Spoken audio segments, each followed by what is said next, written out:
Hi, my name is Bill Smith. I'm on behalf of Arkansas State, the Northeast Arkansas Bicycle Coalition, and the League of American Bicyclists. I want to welcome you to some safety tips for students using their bicycles in and around the Arkansas State University campus. First and foremost, I want to point out to you that on our campus we have the PAC paths, the pedestrian and cyclist paths, that are mixed use for both pedestrians and bike riders. And we'll talk a little bit about the rules for those areas. When you venture off of the Arkansas State University campus, however, you'll be under the traffic laws of the state of Arkansas. We'll cover some of the basics there, as well as a concept known as vehicular cycling, which should make your travel safer when you leave campus. First is a little background. Arkansas State University is the first bicycle-friendly campus in the state of Arkansas. We've done things like create the PAC paths, an almost 9-mile-long system of shared roads, lanes, and coming soon, separated cycle paths on our campus to make it easier for you to get around with your bicycle. We've also been a key player in the Howl Yes, Give Them 3 Feet campaign in the city of Jonesboro and across the region to educate drivers on safety issues related to bicyclists, notably that in our state, you're supposed to give a minimum of 3 feet beside a bike rider when you pass. When you're on campus, there are many different places you can ride and you need to look for certain markings. On Arkansas State's University campus, we do have a traditional bike lane. That's located on Aggie Road.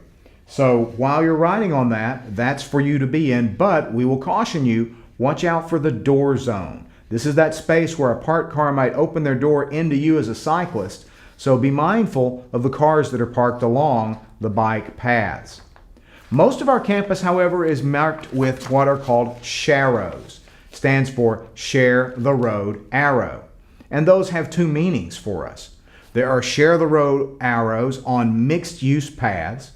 These are PAC paths that are marked and typically are 10 to 12 feet wide, which means they're wide enough to accommodate both bike riders and walkers.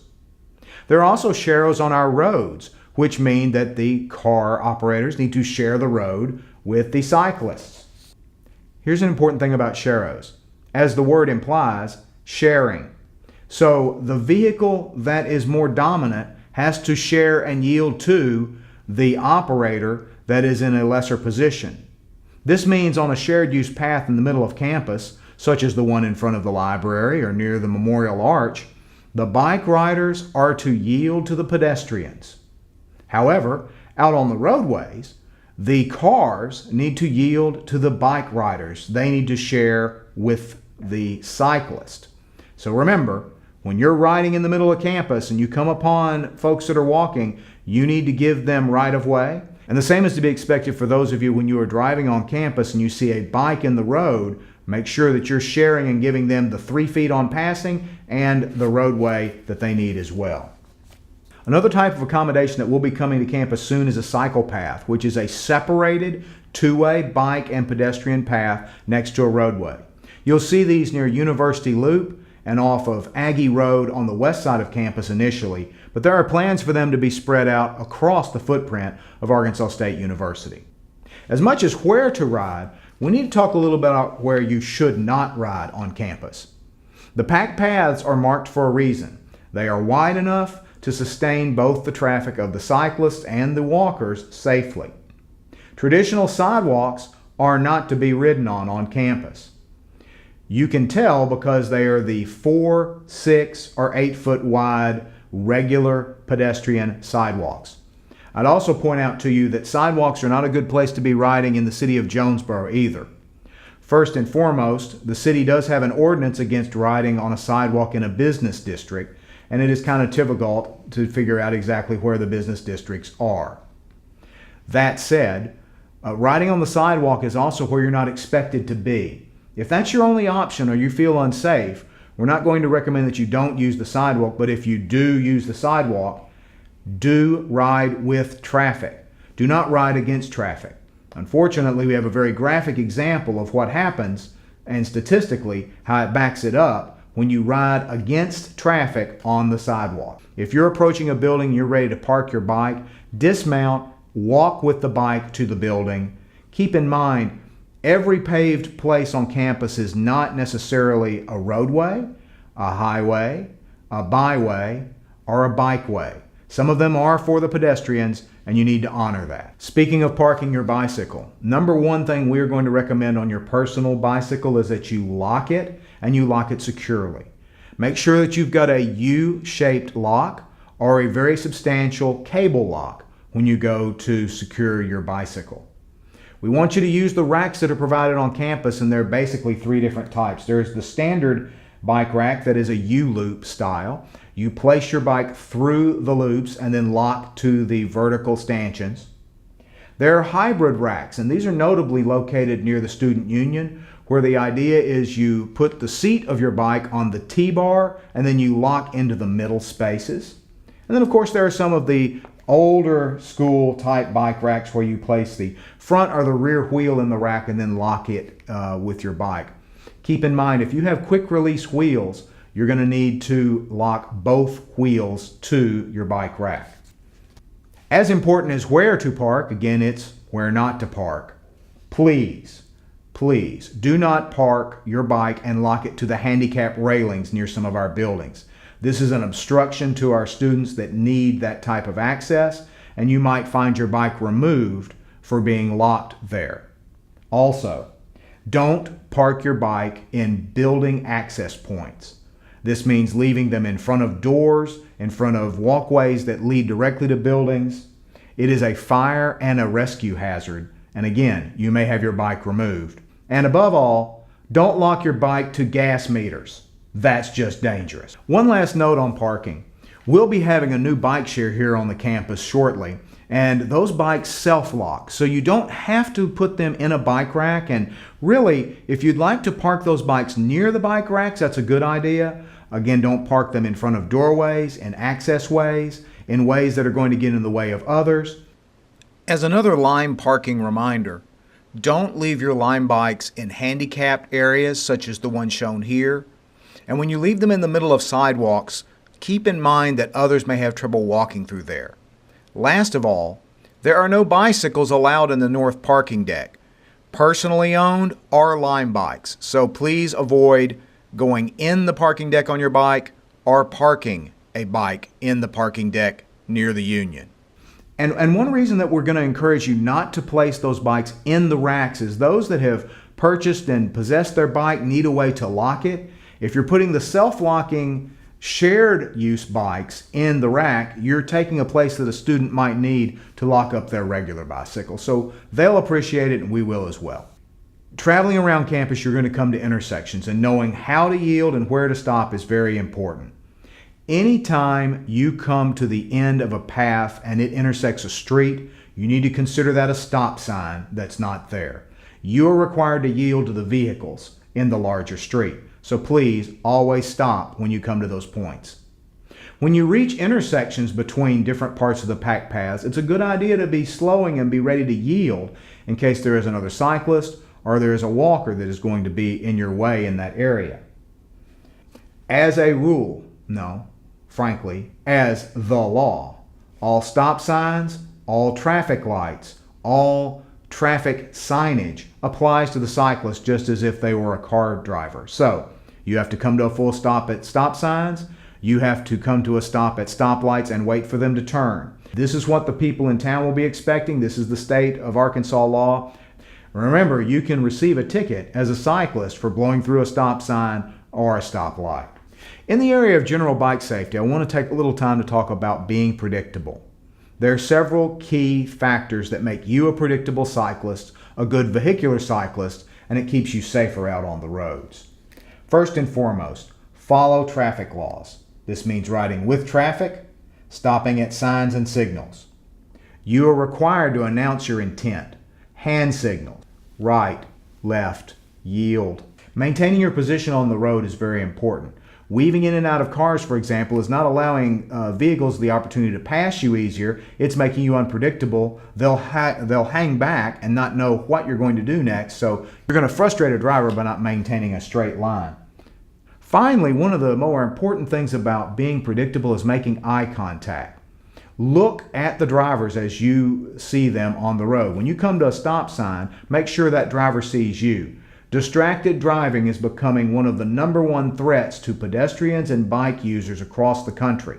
If a driver is looking down, they're probably looking at a device. You need to pay special attention to what that driver is going to do next and be vigilant and aware when you're not making eye contact with drivers. They may not see you at all. A lot of what we've talked about today is how to navigate the Arkansas State University campus, and we know that you'll enjoy your bike or the new bike share bikes as you go around campus.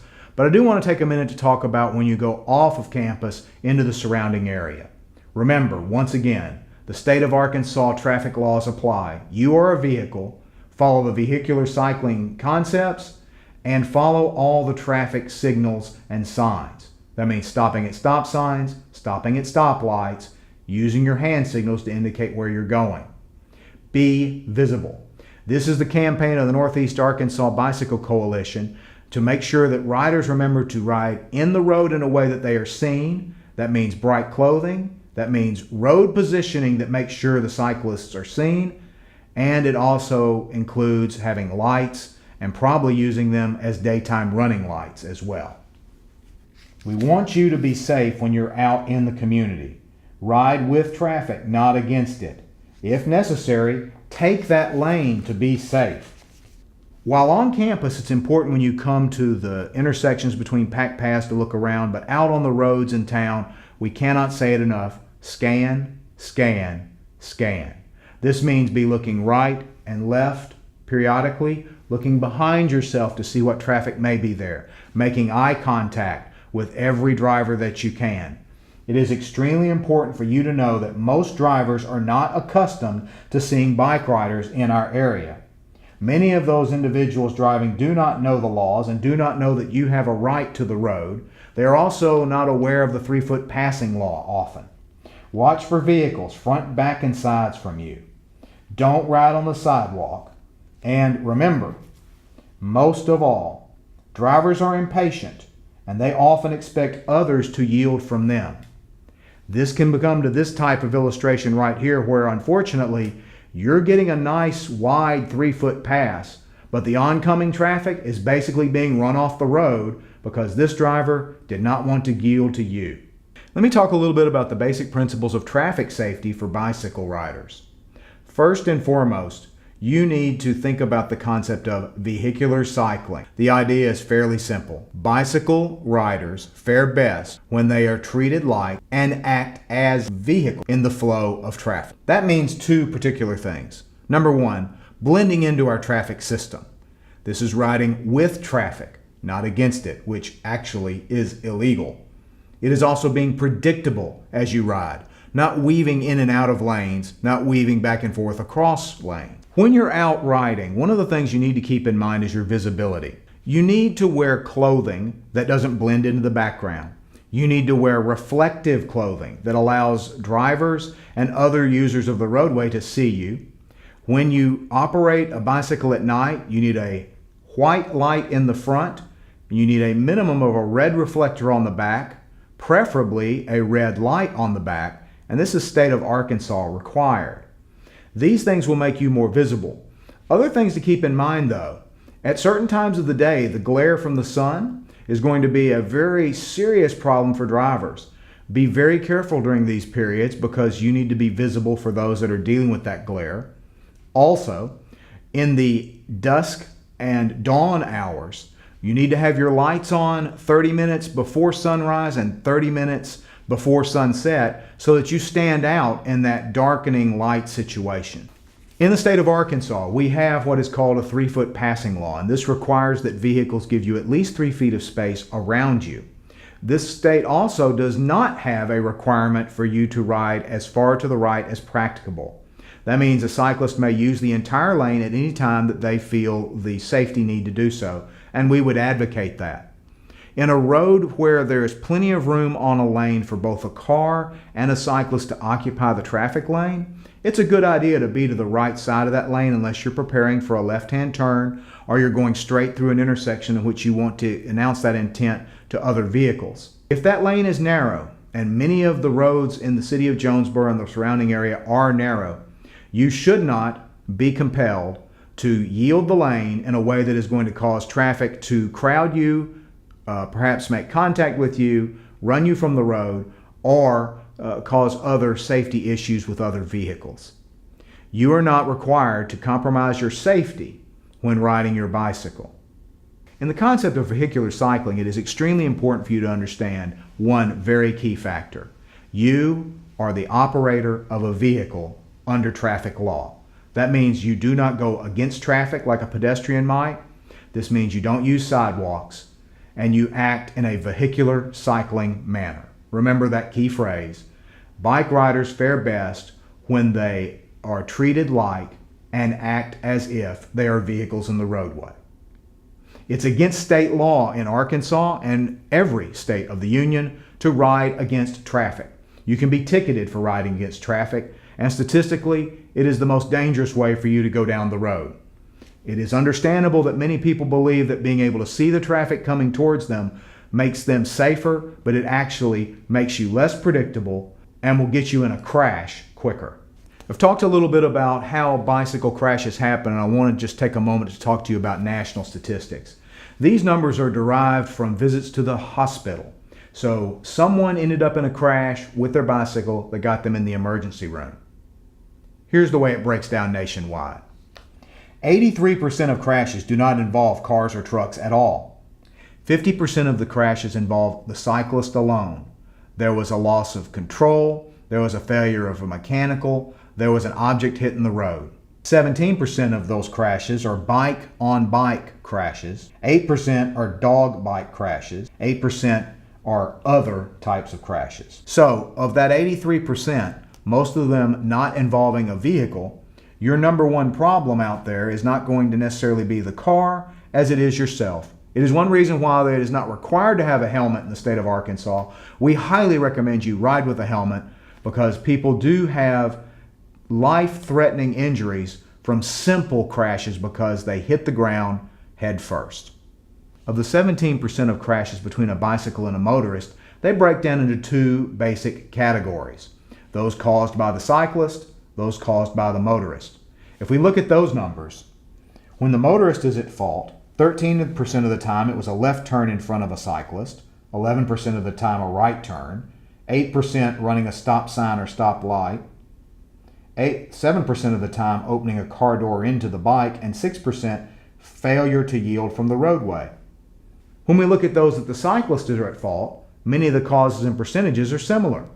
Wrong side of the street riding is 13%. In other words, they were facing traffic. A left turn from the right lane, 11%. Failure to yield from a driveway, 9%. And running a stop sign, 8%. I think it's important to stop and say something about stop signs again with cyclists. Notice that in those crash reports, 8% when the car is at fault, the car ran a stop sign.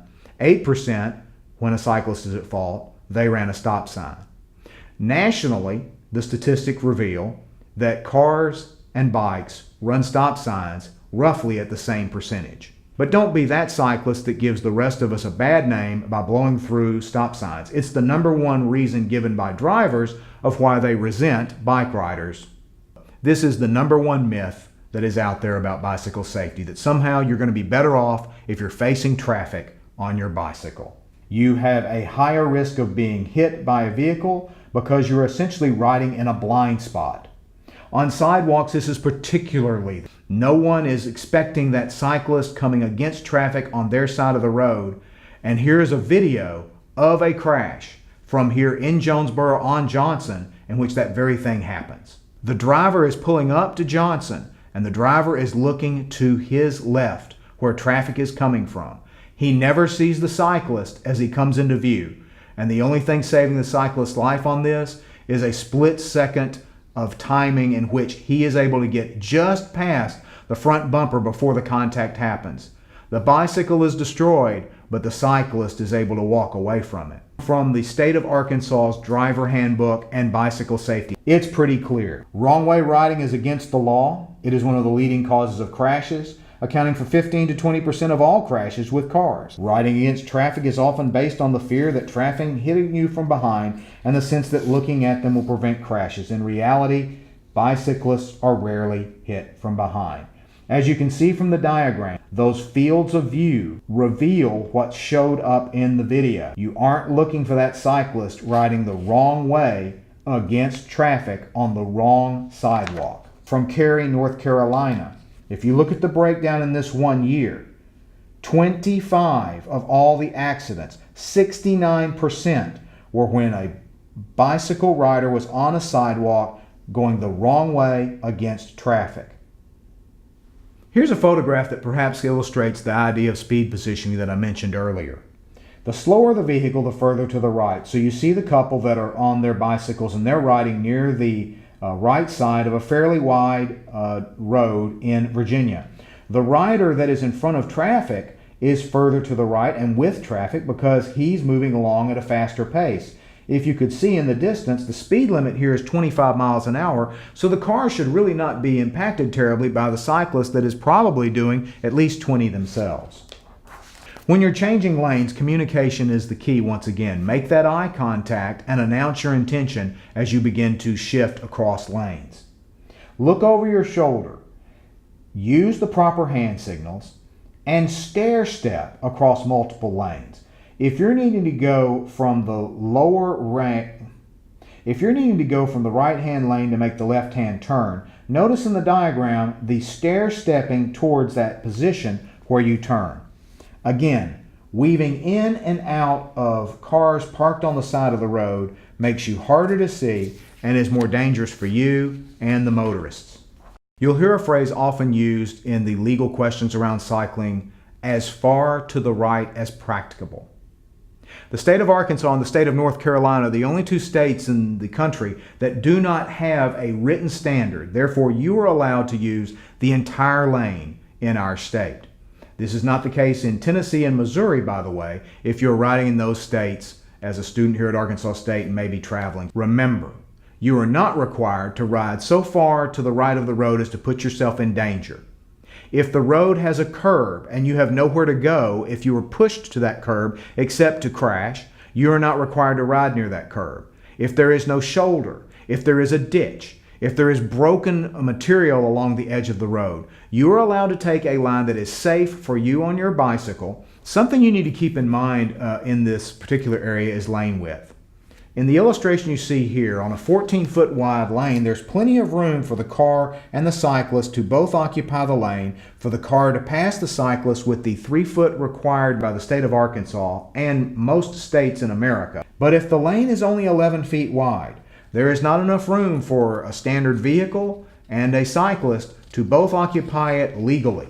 This is where many cyclists will come a little further into the road and take the lane for their protection as well as those driving. Here are some examples to let you think about which right is right. In the first picture, there's a 4-lane road and the cyclist is taking up a little bit more of that right lane, which is the one they should be in for speed positioning, than normal. But that's because if you look, there is cracked pavement at the edge as well as a slab curb. With the 4 lanes, there's also plenty of room, as you can see, for the cars to pass. In the next illustration, this is a downtown, and that 18-wheeler makes it very obvious between his width and the door zone, the cyclist needs to be positioned in the middle of the road for the safety of their passage. On a rural road, you might see a situation like this as well, where being off the edge is necessary because where that white line is, there is no shoulder, there is a railing and a drop-off to the other side. In the last illustration, here's a good example of good positioning in a wide roadway to avoid the door zone and a cyclist that's fairly close to that door zone. Here's another shot from Jonesboro that illustrates this situation. Double yellow line in the middle means there is no passing to begin with on this road. You see the oncoming traffic, and with the parked car, the bicycle sort of shows you the distance away from the door zone required, with a 3-foot yardstick there indicating the distance from the side of the cyclist. There's probably 2 feet left in the lane for legal passing anyway. It's best to take the lane and make everybody safer. Here's a few more examples of road width and 3-foot passing. In this first illustration, notice that the cyclist is riding 2 feet off the edge because there's a gutter. You add the 3 feet next to them, the width of the car, you need a 14-foot wide lane. If we scale that up to an RV or an 18-wheeler, it needs to be an 18-foot wide lane. But if you add door zones to the situation, the car width of parking, the width of the door, 2 feet of space for yourself, and then the 3 feet of passing space, the lanes have to be 23 feet wide for the vehicle, 27 feet wide for the truck. When you're out on the roadways, taking that position near the edge of the road can actually put yourself in a little bit of danger because vehicles might be encouraged to come in close to you, like in this illustration. Speaking of cyclist visibility, here's some illustrations that bring that home. When you look at this particular diagram and the point of view of the cyclists in the vision of the driver isn't really looking over toward the edge of the road, they're looking for other cars. So one cyclist is in the view, the cyclist that's in the road and hugging the edge is at the edge of that view. The ones on the sidewalk, they are somewhat invisible. Same thing in this illustration from Washington, D.C. The place that the driver looks first is to the left, then they're going to look a little bit to the right, but you notice only the rider that's out in the traffic lane is in the middle of the vision. Just a quick talk about some road hazards you might see out there and things that you need to look out to avoid. If you want to ride on the shoulders, that's okay, but keep in mind that if there's a lot of debris in that shoulder, it's going to lead to you having a flat and perhaps you're falling into the roadway. You're better off staying on the regular road. Also, if you have a substandard bike lane like the one in this illustration that's first not wide enough, second is a crumbling edge, and third is on a ditch and obstructed further up the road, you are not required to use that bike lane. Here's another example. The shoulder, which is actually designated the lane, has crumbled halfway. If you were to ride in that space, you have nowhere to go if you have a problem. Into the roadway is also difficult because of the patches there. In this situation, riding out in the road around these hazards is the safe and predictable place to be. Some quick illustrations of other road hazards. Remember, the door zone. If there's a bike lane in the door zone, this is the unfortunate example. When you come upon grates on the roadway, the ones to watch for are these, the ones that are parallel to the roadway. Your tire could slip into that grate and you'd be down in a heartbeat. Horizontal cracks and seams in the roadway are special road hazards. You'll find them on the edge of the asphalt road, but you'll see them also in joints in concrete bridges like the one in this illustration, and where a curb and perhaps a drain area are on the road. If I might caution you, you find yourself going off the edge of a road in a situation like that where there is a hard edge or a curb, just slow and stop. Do not attempt to steer your way back onto the roadway. This, unfortunately, is something that I had some personal acquaintance with, as a friend here on our campus was using a path, got off onto the grass, and then tried to steer back onto the pathway. Absent having a helmet on, that individual may not be with us today. It led to a concussion, a trip to the hospital in the ambulance, and they were riding at about 8 or 9 miles an hour. Now, railroad tracks present a different kind of barrier. You want to try to approach them at a 90-degree angle with your bicycle, but keep in mind, that steel is genuinely very slick from contact with the trains wearing it down, and it doesn't take much moisture to make it extremely slick. Also in our city, you'll see a lot of crossings in which these concrete barriers are there to make roadway, but they have a metal edging. That metal edging is very slick as well, and you want to avoid it. I've seen people go down from sliding across that. In closing, we want to urge you to be safe out there, to wear a helmet whenever possible, and to be aware of your surroundings, and to be that vehicular cyclist that is predictable. The more of us that ride with traffic, the more of us will be safe out there. You're doing your part to make all of us safe with your bicycle riding habits. If you have questions, you can come to the astate.edu/bike page. You can also follow the Northeast Arkansas Bicycle Coalition on Facebook. And if you would like to reach out to one of our league certified instructors for more detailed instruction, we would be happy to help you with that. Happy cycling!